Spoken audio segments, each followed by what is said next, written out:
Inana and Dumuzi. How Damuzi became the dying and rising god. Greetings, viewers. Today we'll be exploring some ancient Sumerian myths centering around two important deities, the goddess Inanna and the god Dumuzi. These stories date back over 4,000 years to ancient Mesopotamia, but they contain timeless themes that still resonate today. The main myth we'll be looking at is called Inanna's descent to the netherworld. This epic tale depicts Inanna's journey to the underworld and how it led to the death and rebirth of her husband, Damuzi.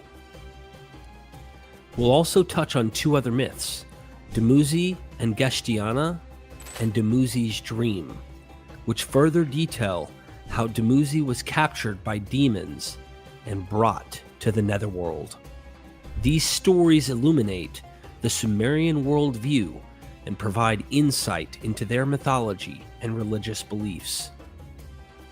The changing seasons, agriculture, love, death, loyalty, dreams, all play integral roles.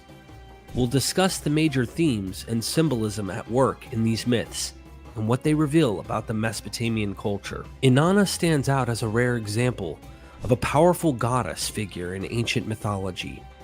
The love between Inanna and Dumuzi provides a more human, relatable side to the deities. And Dumuzi's eventual death and resurrection foreshadows later dying and rising god archetypes who profoundly influenced many cultures. I hope this overview provides useful context for the analysis of the myths themselves. Let's dive into the incredible world of Inanna, Dumuzi, and ancient Sumer. Please subscribe and stay tuned for more mythological explorations. Inanna's descent to the netherworld. From the great heaven, Inanna set her mind to the great below. My mistress abandoned heaven, abandoned earth, and descended to the netherworld. In ancient Sumerian mythology, Inanna stands out as a powerful, sexual, warlike goddess. Several stories describe her descent to the netherworld and how it ultimately affected her husband, the shepherd, Damuzi. In one of the most famous myths about Inanna, she travels to the other side, descending into the depths of the netherworld. We will join the goddess as she journeys to the land of no return and find out if she is able to make it back alive. As with many Sumerian myths, Inanna's descent to the netherworld goes all the way back to around 2000 BCE and contains over 400 lines of texts. Cuneiform tablets that contain the story have been found in different Sumerian cities, including the famous cities of and Nippur. The story opens with Inanna setting her mind to go down to the netherworld. Although she has many cities and temples under her care, she abandons them all and prepares to make her way to the land of no return. She took the 7 divine powers. She collected the divine powers and grasped them in her hand. With the good divine powers, she went on her way. Her minister, Ninshubur, began the journey with her, but was quickly sent on an important mission. On this day, I will descend to the underworld. When I have arrived in the underworld, make a lament for me on the ruined mounds. Beat the drum for me in the sanctuary. Make the rounds of the houses of the gods for me. Inanna instructs Ninshubur to perform mourning rituals for the goddess, just as one would do for the dead. They are then to go and petition the various gods on Inanna's behalf. Like a pauper, clothe yourself in a single garment and all alone set your foot in the Acre, the house of Enlil. When you have entered the Acre, the house of Enlil, lament before Enlil. Father Enlil, don't let anyone kill your daughter in the underworld. Don't let your precious metal be alloyed there with the dirt of the underworld. Don't let your precious lapis lazuli be split there with the mason's stone. Don't let your boxwood be chopped up there with the carpenter's wood. Don't let young Lady Inanna be killed in the underworld. But perhaps the god Enlil would not respond. If Ninshubur's pleas were ignored, they were to travel to the temple of the god Nana in the city of and plead Inanna's case. If Nana would not respond, Ninshubur was to travel to Eridu and see Inki and beg for help. It seems that Inanna knows that neither Enlil nor Nana will respond, as she tells Ninshubur, Father Enki, the Lord of great wisdom, knows about the life-giving plant and the life-giving water. He is the one who will restore me to life. Plant and water of life? Sound familiar? Having instructed her minister, Inanna ventures to the netherworld, to the gates of the palace Ganzer. Open up, doorman, open up. Open up, Nettie, open up. I am all alone, and I want to come in. Nettie, confused by Inanna's arrival, asks why she has made this journey. Because Lord Gudgalana, the husband of my elder sister Holy Ereshkigal, has died. In order to have his funeral rites observed, she offers generous libations at his wake. That is the reason. Unsure of what to do, Nettie, the doorkeeper of the netherworld, goes to Ereshkigal, the queen of the netherworld, to ask what should be done. My mistress, there is a lone girl outside. It is Inanna, your sister, and she has arrived at the palace Ganzer. She pushed aggressively on the door of the underworld. She shouted aggressively at the gate of the underworld. She has abandoned Ayana and has descended to the underworld. Ereshkigal instructs Nettie to allow Inanna to enter, but to disarm her of her powers as she enters the netherworld. Nettie, the chief doorman of the underworld, paid attention to the instructions of his mistress. He bolted the 7 gates of the underworld. Then he opened each of the doors of the palace Ganzer separately. He said to Holy Inanna, "Come on, Inanna, and enter." As she passes through each gate, however, she is required to remove an article of clothing as part of the rites of the underworld. After she had crouched down and had her clothes removed, they were carried away. Then she made her sister Ereshkigal rise from her throne, and instead she sat on her throne. The Inuna, the 7 judges, rendered their decision against her. They looked at her. It was the look of death. They spoke to her. It was the speech of anger. They shouted at her. It was the shout of heavy guilt. The afflicted woman was turned into a corpse, and the corpse was hung on a hook. That's right. Inanna was killed for her actions, but it appears, as we saw earlier, that Inanna knew that she was likely to die in her journey to the netherworld. Her body was hung on a hook. After 3 days and 3 nights had passed, her minister Ninshubur carried out the instructions of her mistress. After 3 days and nights, Ninshubur sprang into action. They brought the message to Enlil, then to Nana, and finally to Inki. Father Enki answered Ninshubur, "What has my daughter done? She has me worried. What has Inanna done? She has me worried." He removed some dirt from the tip of his fingernail and created the Kugara. He removed some dirt from the tip of his other fingernail and created the Galatora. To the Kugara, he gave the life-giving plant. To the Galatora, he gave the life-giving water.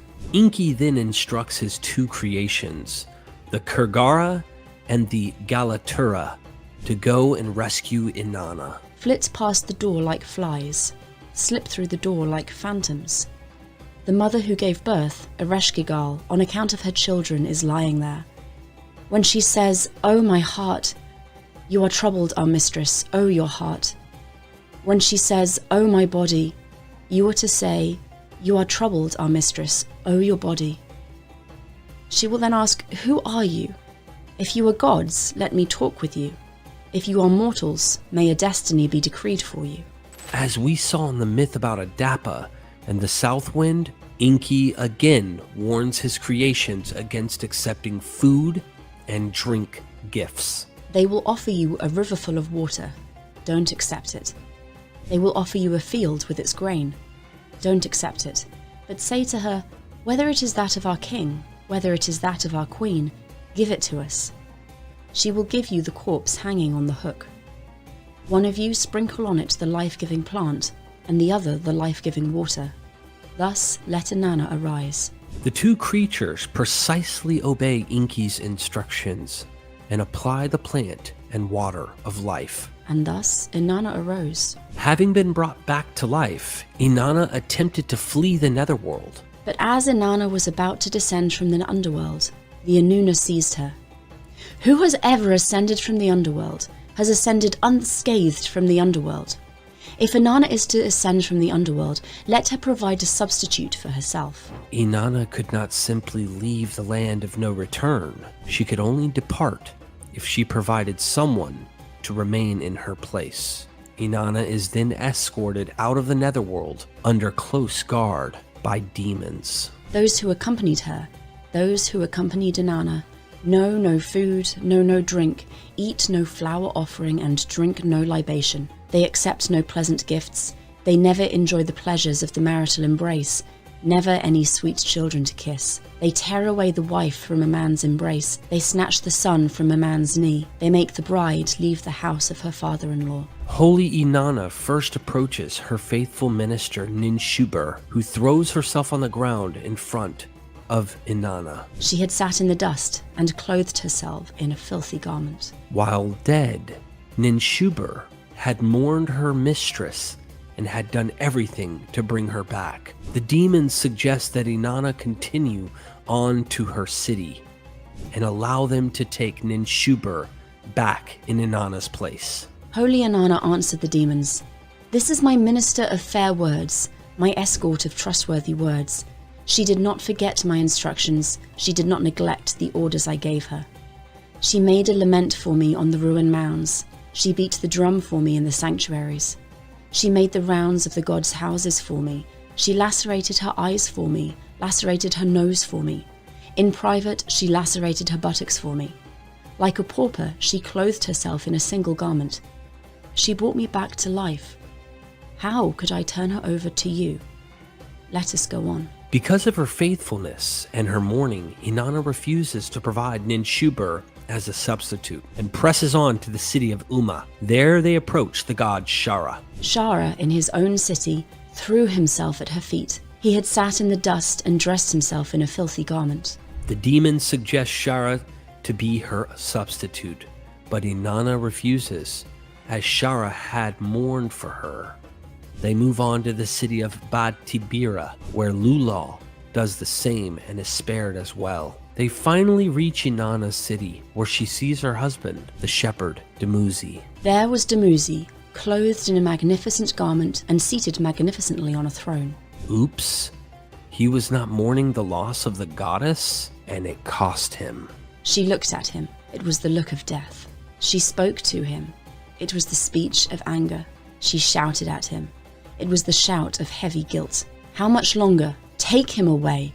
Holy Inanna gave Damuzi the shepherd into their hands. Damuzi cries out to the sun god Utu, who aids him in his escape, but only temporarily. Damuzi is ultimately caught by the demons and taken to the netherworld. Inanna wails for her husband, but it is of little use. Damuzi's sister, Gestiana, ultimately acts as a partial substitute for her brother. You, Damuzi, for half the year, and your sister for half the year. When you are demanded, on that day you will stay. When your sister is demanded, on that day you will be released. As the story closes, we see that Damuzi is condemned to be a substitute for Inanna, remaining in the netherworld for half of the year, while his sister, Gestiana, is to remain for the other half of the year. However, the process by which Damuzi was brought to the land of no return is only briefly described in Inanna's descent. Another myth, known as Damuzi and Gestiana, describes in greater detail the journey that Damuzi himself took to the netherworld. Damuzi and Gestiana. The story opens with a conversation being held by two demons. Come on, let's go to the lap of Holy Inanna. They capture her and attempt to bring her to the netherworld. However, Inanna gives them Damuzi as her substitute. As for the lad, we will put his feet in footstocks. As for the lad, we will put his hands in handstocks. We will put his neck in neckstocks. They tie his hands and pull his clothing over his head. As in the end of the previous story, Damuzi cries out to Utu for help. "Oh Utu, I am your friend. I am a youth. Do you recognize me? Your sister, whom I married, descended to the underworld. Because she descended to the underworld, it was me that she was to hand over to the underworld as a substitute. Oh Utu, you are a just judge. Don't disappoint me. Change my hands, alter my appearance, so that I might escape the clutches of my demons. Don't let them seize me. Like a cyclical snake that slithers across the meadows and mountains, let me escape alive to the dwelling of my sister Gestiana. The sun god Utu hears his prayer. He changed his hands. He altered his appearance. Dumuzi escapes the grasp of the demons and makes it to his sister's house. Seeing her brother, she cries out in lament. Oh my brother, lad who has not fulfilled those days. Oh my brother, shepherd Ama Ushungalana, lad who has not fulfilled those days and years. Oh my brother, lad who has no wife, who has no children. Oh my brother, lad who has no friend, who has no companion. Oh my brother, the lad who is not a comfort to his mother. Meanwhile, the demons have been searching everywhere for Dumuzi. Eventually, they surmise that they might be able to deduce where Dumuzi is hiding. The small demons say to the big demons, demons have no mother. They have no father or mother, sister or brother, wife or children. When we're established on heaven and earth, you demons were there at a man's side like a reed enclosure. Demons are never kind. They do not know good from evil. Who has ever seen a man without a family, all alone, escape with his life? We shall go neither to the dwelling of his friends nor to the dwelling of his in-laws. Rather, for the shepherd, let us go to the dwelling of Gestiana. The demons realize that Dumuzi will naturally seek out his sister. Rather than going to his friends or in-laws, they quickly make their way to the home of Gestiana and demand that she reveal where she is hiding him. Show us where your brother is, they said to her, but she spoke not a word to them. They scratched her face, but she spoke not a word to them. They poured tar in her lap, but she spoke not a word to them. So they could not find Dumuzi at the house of Gestiana. Undeterred, the demons realized that Dumuzi would likely go back to the place where he is most comfortable. The small demons said to the big demons, come on, let's go to the holy sheepfold. There at the holy sheepfold, they caught Dumuzi. They showed him no mercy. The axe was wielded against the lad who had no family. They sharpened their daggers. They smashed his hut. As Dumuzi was taken away, his sister wailed for her brother, wandering around mourning his loss. Dumuzi's dream. The final Sumerian story that describes the capture of Dumuzi and his descent into the netherworld is Dumuzi's dream. The story opens with Dumuzi roaming the countryside, sobbing uncontrollably. Grieve, grieve, O countryside, grieve. O countryside, grieve. O marshes, cry out. O crabs of the river, grieve. O frogs of the river, cry out. My mother will call to me. My mother, my tutor, will call to me. My mother will call to me for 5 things. My mother will call to me for 10 things. If she does not know the day when I am dead, you, O countryside, can inform my mother who bore me. Like my little sister, may you weep for me. As was common during this time, people would receive information about the future from the gods through dreams. Dumuzi was no exception. When in ancient times the shepherd lay down, he lay down to a dream. He woke up, it was a dream. He shivered, it was sleep. He rubbed his eyes, he was terrified. He called for his sister, Gestiana, to come and interpret the dream for him. When she arrived, Dumuzi recounted in great detail the terrifying dream that he had dreamt. A dream, my sister, a dream. In my dream, rushes were rising up for me. Rushes kept growing for me. A single reed was shaking its head at me. Twin reeds, one was being separated from me. Tall trees in the forest were rising up together over me. Water was poured over my holy coals for me. The cover of my holy churn was removed. My holy drinking cup was torn down from the peg where it hung. My shepherd's stick disappeared from me. An owl took a lamb from the sheep house. A falcon caught a sparrow on the reed fence. My male goats were dragging their dark beards in the dust for me. My rams were scratching the earth with their thick legs for me. The churns were lying on their sides. No milk was being poured. The drinking cups were lying on their sides. Dumuzi was dead.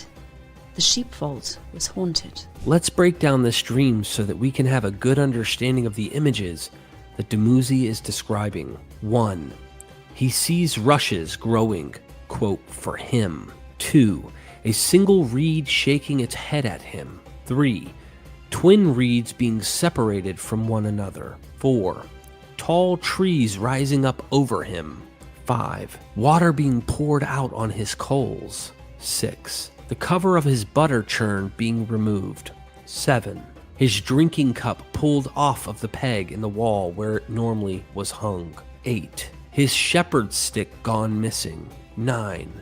An owl taking a lamb from the sheepfold. 10. A falcon catching a sparrow on the reed fence. 11. Male goats dragging their beards in the dust. 12. Rams scratching the ground. 13. His butter churns lying on their sides with no milk in them. 14. The drinking cups empty on their sides. 15. Damuzi dead. 16. His sheepfold empty. As you can imagine, none of this bodes well for Damuzi.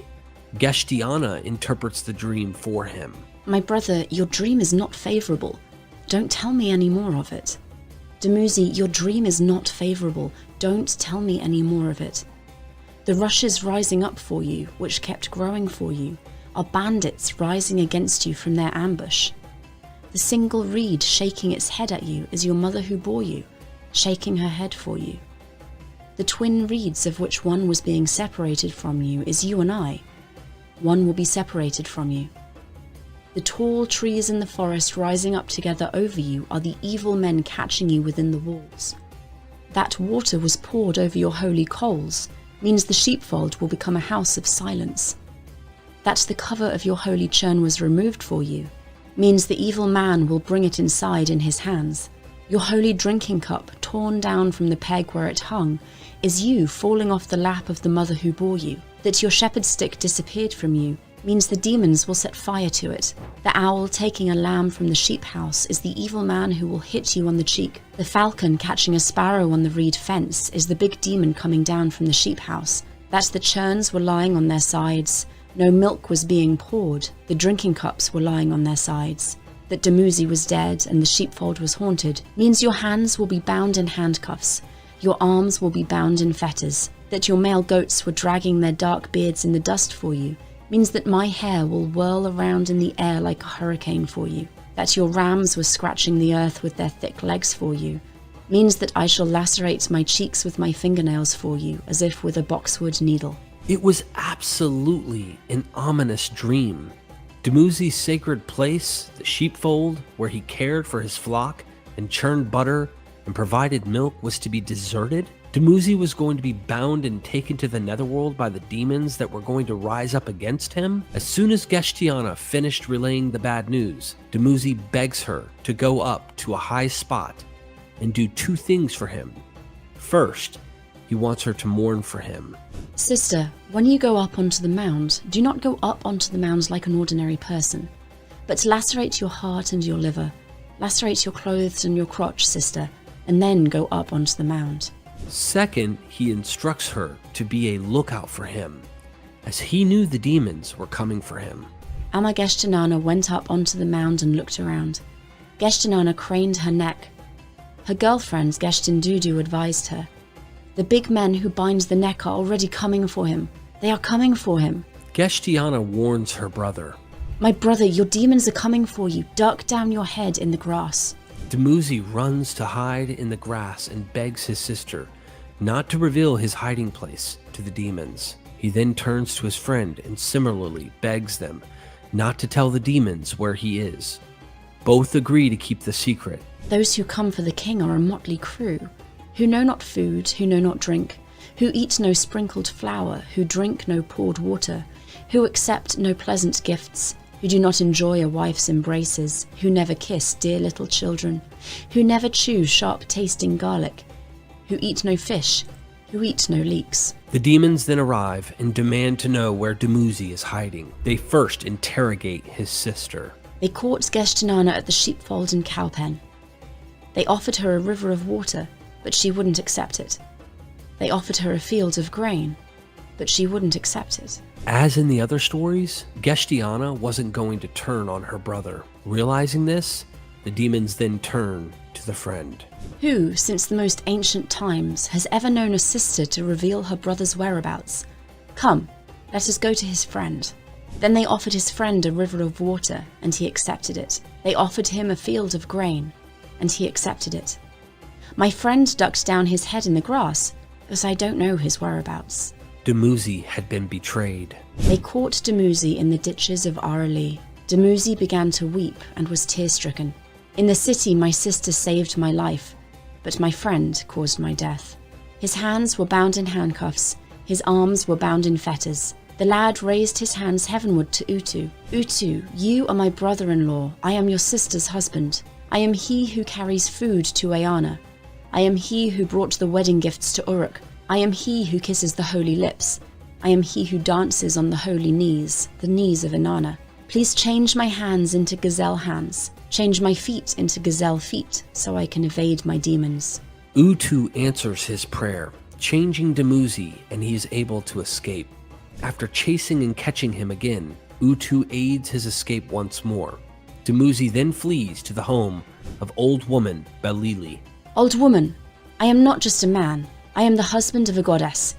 Would you pour water, please, so I can drink water? Would you sprinkle flour, please, so I can eat flour? She feeds Dumuzi and leaves the house where the demons spot her.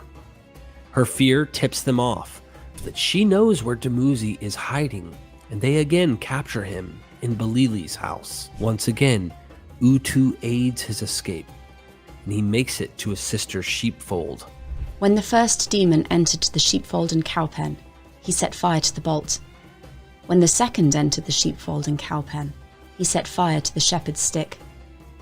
When the third entered the sheepfold and cowpen, he removed the cover of the holy churn. When the fourth entered the sheepfold and cowpen, he tore down the drinking cup from the peg where it hung. When the fifth entered the sheepfold and cowpen, the churns lay on their sides.